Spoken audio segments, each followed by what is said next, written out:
The Eagles fan base I have loved for so long because it is a very smart fan base that is always by their team and understands the game of football. But you have these new people coming in who are declaring who is a fan or not about these teams. I don't think you're allowed to do that about anyone who cheers for the same team as you. Why do you care how they cheer for their team? What makes you the policing force to understand who is a true fan and who's a fake fan? Welcome to the ChadBurn Show, brought to you by M. Chad Baldwin.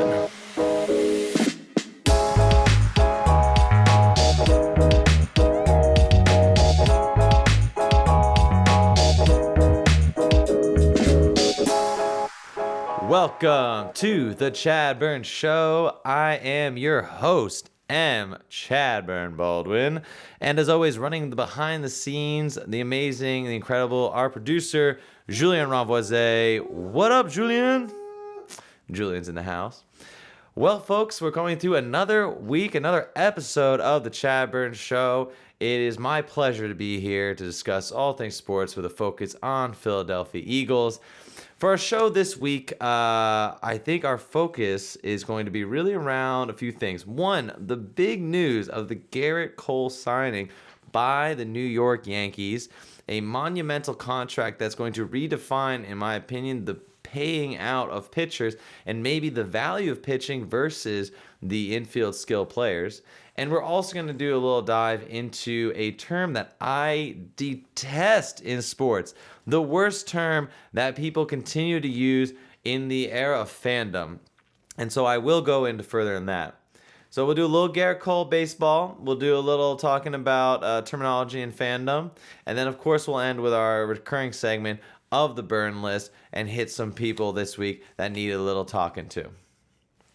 So, to start it off, we're going to do a little bit of Gerrit Cole and baseball. Julian, what do you think of baseball? I fucking hate baseball. He fucking hates baseball, folks. This is how it goes. This is what I deal with on a weekly basis. A lot of baseball hate. Well, something amazing happened in baseball, and that was a handing out of a giant contract, a monumental contract, to the one and only Gerrit Cole from the Houston Astros, signed by the New York Yankees. The Yankees finally looking again like they are willing to spend money, okay? The Yankees had for so long, under the reign of George Steinbrenner, been willing to throw any money out there in order to build a good team, because the owner, the man in charge, the man who believed in that team, was obsessed with winning. He wanted World Series. He wanted rings. And the only way he knew how to do that was obviously to spend the big bucks to get the big players.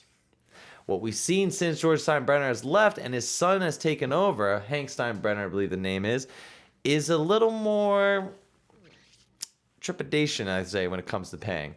He seems to want to stay away from the big contracts. He's looking more to be more, I guess, frugal and more economical, making sense with the contracts, trying to stay within a certain budget. He is a numbers guy, and when he's interviewed, a bit of a weirdo too. George Steinbrenner was a guy that yelled. He's famous with a press conference where he fired his coach in front of people out of nowhere because he was mad at what he was saying. He was loud, he was brash, he was willing to say whatever he wanted to at all times, and people loved him for it. The New York Yankee fan base loved it. They imbibed him, they embraced him, they saw him as one of their own. Hank, on the other hand, bit of a character. The guy does not really come out, doesn't do a lot of press.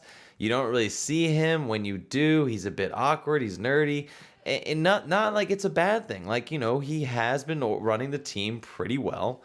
Can't complain about the overall structure because he's tried to build a very offensive power team, giving Cashman the resources to go out there and get players that he wants. But he has been doing what his dad did, which was when he saw a player that he wanted, like we saw last year with Harper out there, he's willing to just throw the money at it. And now he finally did. He told Cashman to get out there and get a pitcher. The Yankees had been experimenting for the last few years with the belief that if they built an offensive powerhouse team with a strong bullpen that could close games, that they would be fine. They'd be able to win.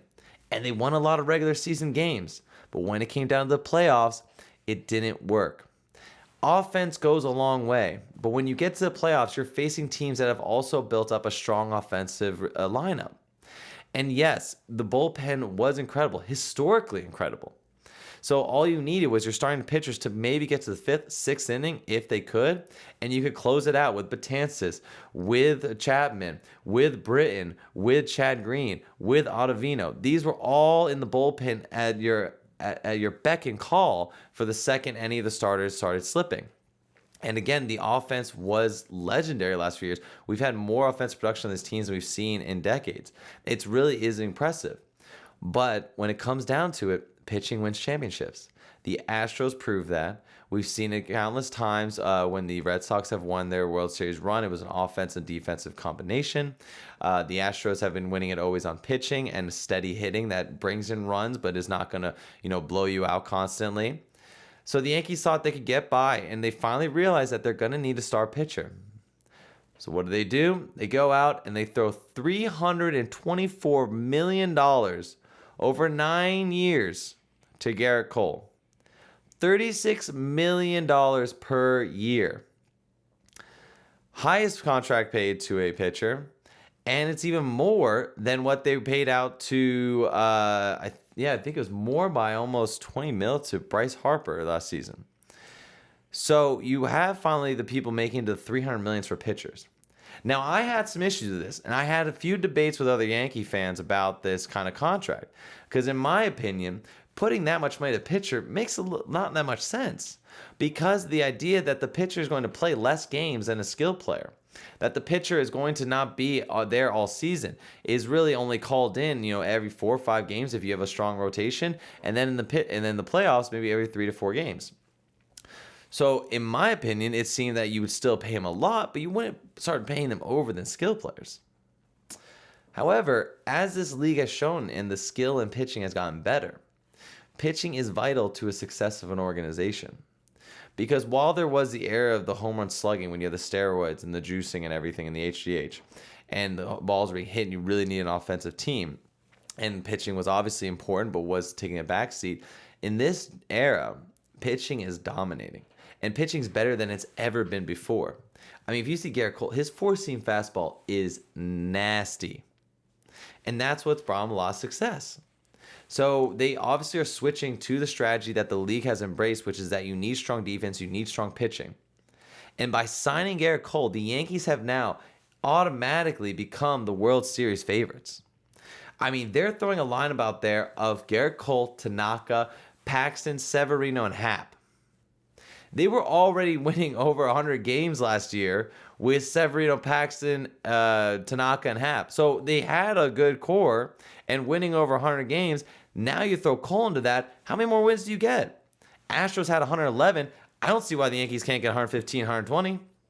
With that type of line, how are you going to hit against that? Your weakness probably, I would say, if you get a J. Happ or a Severino when he's kind of streaky, that's giving you a chance to win against the Yankees. But otherwise, 3 other pitchers that are solid, that are going to be trouble for every team when they face it. And again, also, they haven't lost anything offensively. This is a team that had historical RBI and home run numbers the last 2 years running and have beaten each year themselves, and they're still there. You have Gary Sanchez, which finally came out of slump last year, who looks dominant. You have the Luke Voigt, who I love. It looks like an old school barrel-chested hitter. He's a good baller. You got Gleyber Torres still at second base with DJ LeMay, who can play both second and third. You have Gleyber Torres, who is a rising star, and you have Urshela. Not to mention your outfield of Aaron Judge and Juan Carlos Stanton. Hopefully they bring back Gardner or Frazier, but you have a crazy strong offense with now a crazy strong pitching rotation. And your reliefs, the ones that they still have locked in, that are not going away anywhere unless traded, is Britton, Chapman, Chad Green, and Ottavino, to name the top ones. That's crazy. They might only lose Betances out of this. Can you imagine trying to strategize as a manager a lineup to go against a starting pitcher and then that bullpen? It's over. Now, I did have to, for fun fact, look at how many pitches Gerrit Cole threw last year. So Gerrit Cole threw 3,911 pitches last season. I don't believe that was including the postseason.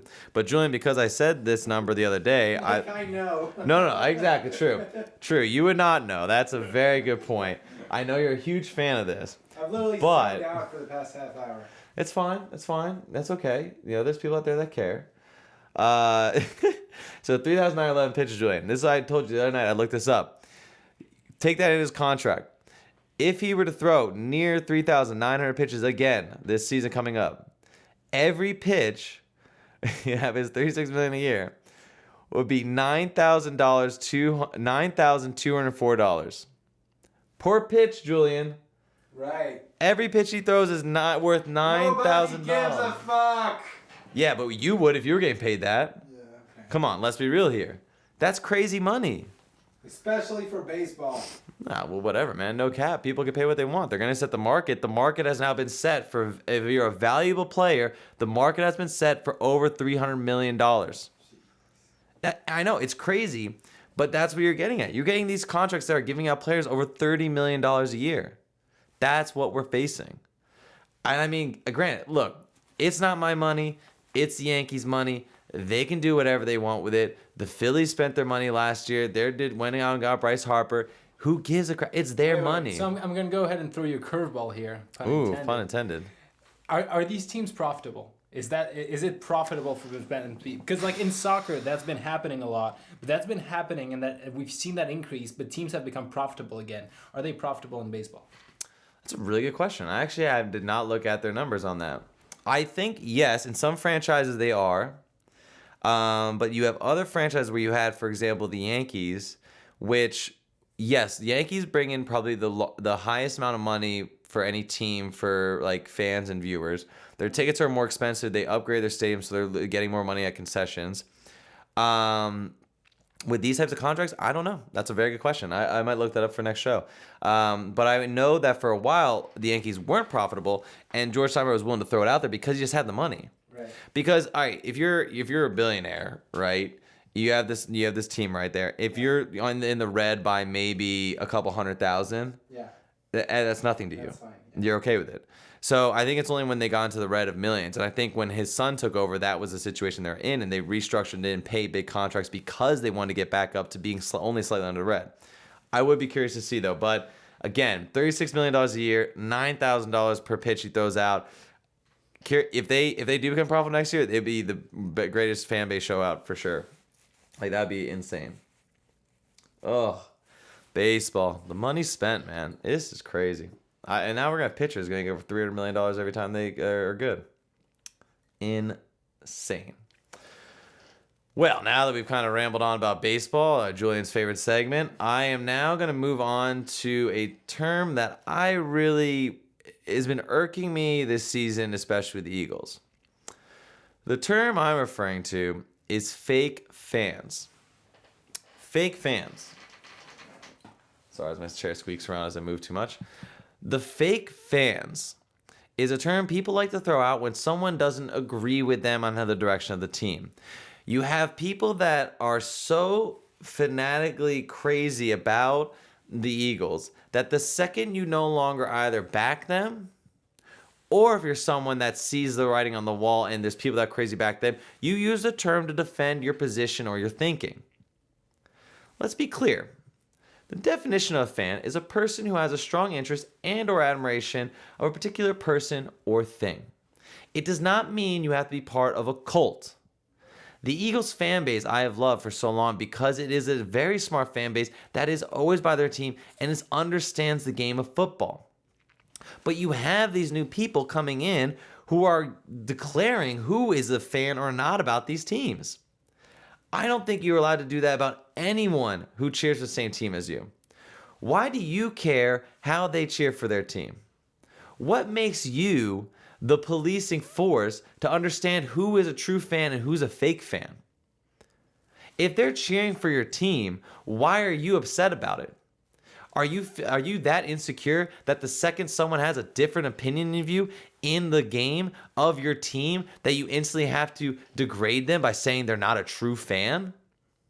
The Eagles fan base loves their team, and they stand by it. And I don't care if you backed out and thought they're going to lose in the during the 6th week, or you continue to believe that they have a chance at the playoff run. You just look at it different ways. I thought after the loss to the Miami Dolphins and how the schedules were set up and what was going forward, the Eagles had a very slim chance of making playoffs. And if they did, they're going to lose the first round. That does not mean I stopped watching the games. Does not mean I didn't come onto this show and argue about the benefit of having Carson Wentz. It does not mean I didn't come on the show and argue about how much more we need to change the coaching staff, how much more we need to change our game plans going into it, and what we can do to improve the team. If you want to cheer for them, if you want to say that they don't have a chance to win, no one has a right to say that you're not a real fan. You can, of course, if you want to go out there and bash other teams' fans and say they're fake fans because of trash talking and just a way to get under the skin, fair game. We say a lot of different fan bases. But to say that to your own brothers and sisters that would cheer for the same team as you and bleed the same colors, I think it's ridiculous to go after them. And it happens every year. It's emblematic always of where we're at in the season. If we have a losing season going on, there are always some people that for whatever reason love being able to tout that we still got this, we're making it through. No, why not hold the team accountable?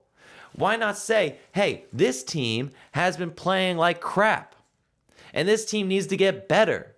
And this team is not going to win anything the way they are now. And in fact, they need to get better in order to win and go far, because I want to see Super Bowls. This is the people that need to be standing by this team. It is ridiculous to be mad at them, to do or die with your team. Get out of here. What makes you say you could define a fan? Does defining a fan be where they live, regionality, the family they grew up with? There are fans all over the place for different teams, and I'll take them all in as long as they cheer for my team. I grew up in Jersey, right near South Jersey, right across the river, played football in Pennsylvania. That's why I grew up my fandom in Eagles from a young age.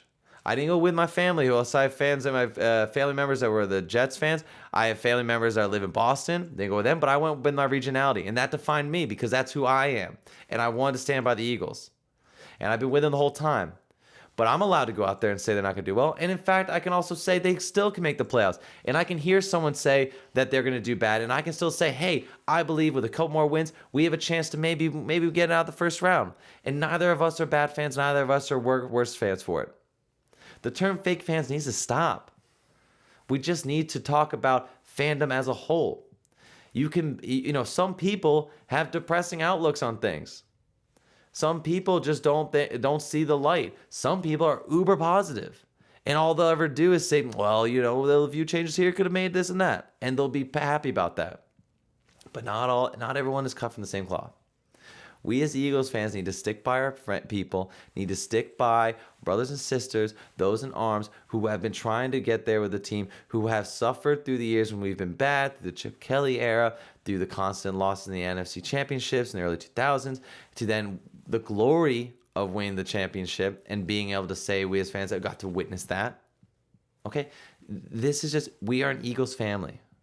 So on social media, the hate's got to stop, man. I go on and we see these posts from other people about the Eagles, and there's this constant people like, can't wait till they make a playoff to see these fake fans, and we see the jump on. Not fake fans.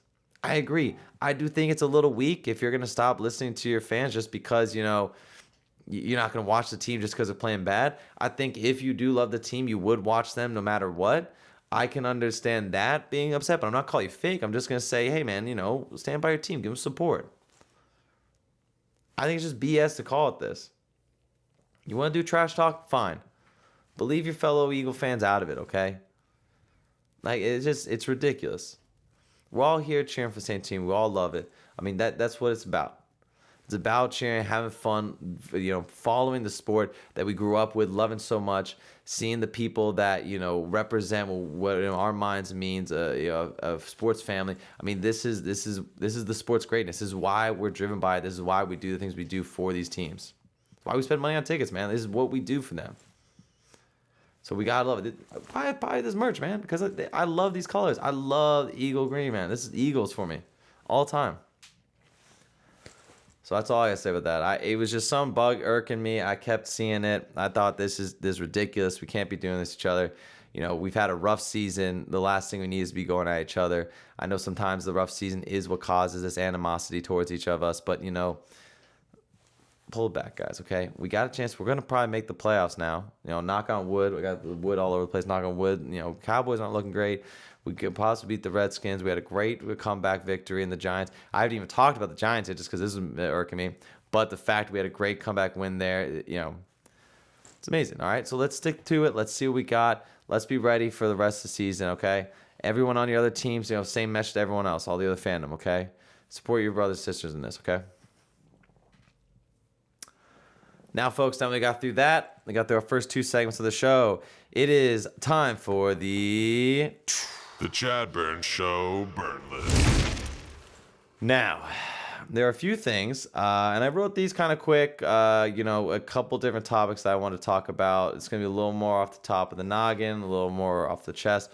But, there were 3 things I want to go on and 2 that are very relatable. So obviously we'll get into our first one, and that is the NFL refs. Now, I feel everyone has been complaining about them, but it just keeps happening every week. Some teams get a call that completely changes the outcome of the game. Now, I'm not saying some of these calls would necessarily result in either team winning or losing, but it has had drastic outcomes on how the game has been played. Even with the addition of reviewing pass interference, there is still no consistency in this league between these refs. Week in and week out, the NFL tells us that they are going to clear the rules up, that it will be obvious what pass interference is.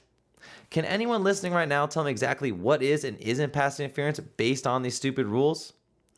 I don't understand how this is a problem today with so much oversight and technology to make the rules clear. How is there still so much human error in a game with so much video evidence? Also, I don't remember there being so much human error in the past. Why is this a problem we face now? Do refs have lower requirements to get into the league? Are they just anyone off the street? What makes the new generation so bad?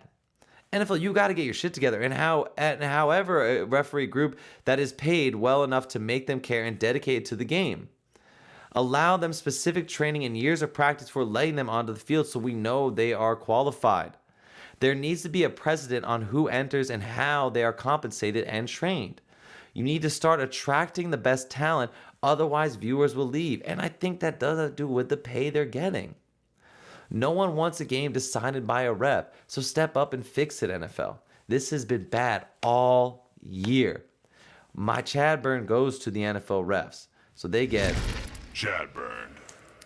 All right, next up, and this one is just a recurring constant thing. We're going to give it to the New England Patriots. Well. Look who has come back to their dirty, tricky ways. The Patriots once again are caught cheating, and for a first, are admitting to some wrongdoing. Have we really gone to a point with the Patriots that when they are caught cheating, they can just go, "Oh yeah, my bad, guys"? Why is this acceptable? All week in the media, it is discussed like a common joke, like this is just the Patriots' way, they cheat. Like, oops, there they go again. No, this is not acceptable at all. Someone needs to be held accountable and someone should be fired. This is not a first or second, even third time. This is a dirty team that has won championships off of cheating. Either you completely hold this team accountable or more teams will follow suit since why not? Clearly the NFL doesn't care. The culture and behavior of this team is abhorrent, and winning championships should not absolve them from being punished. Because they're a good team, we overlook this, and this can no longer be the case. I'll give my ChadBurn to the New England Patriots on this one. ChadBurn.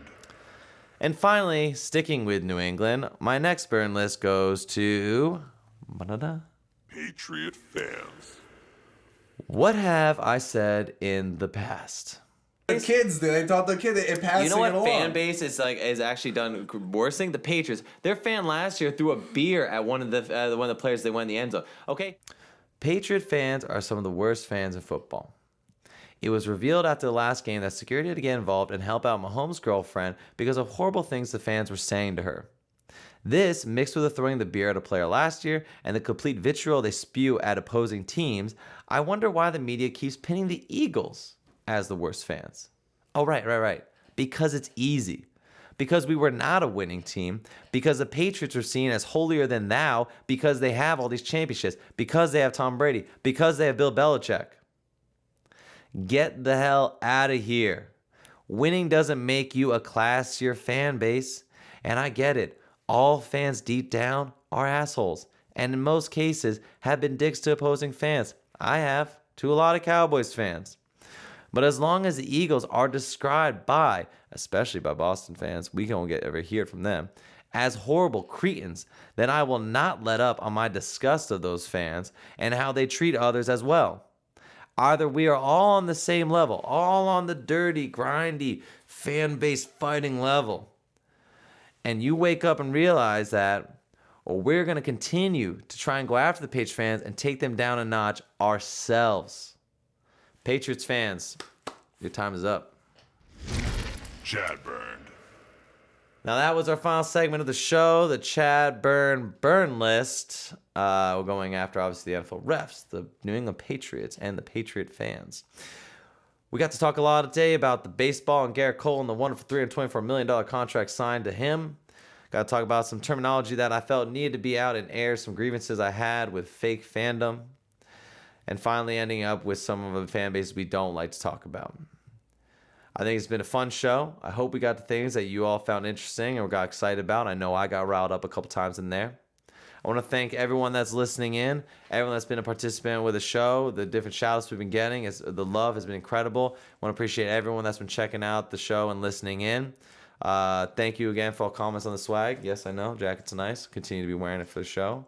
And just really everyone out there that's just been giving us love. I really appreciate it. So with that, I think we're going to end the show. It has been an absolute pleasure doing this as always. I hope everyone has a wonderful Sunday football day going into Monday, that your teams make it, that you're doing well in your fantasy playoffs. I know I'm in 3 and I'm hoping for the best. I hope everyone's having fun. We will be back. We might have a few episodes we missed during the Christmas holiday, but we will let you know. We will still be posting content, doing stories, doing fun videos on TikTok, on the Instagram, so keep posted. If you do want to reach out to me with any questions about the show, you can email me at chadburn.show@gmail.com. Again, chadburn.show@gmail.com. Or feel free to DM me on Instagram at chadburnshow. You can see a little logo right up here, I believe. I'm getting better at this, I think. You can always message me there, check out the content, see when we're going to be releasing new stuff and clips from our previous episodes. We do have the Facebook group. If you would like to see any content on there, write us messages, join the conversation. Happy to be a part of that as well. We're making fun stuff on TikTok, so be sure to check there as well. The new app, the rave and craze right now. And yeah, always willing to answer. Always happy to have you guys on. Continue to show love. We'll give our love to you. And as always, have a good evening, guys.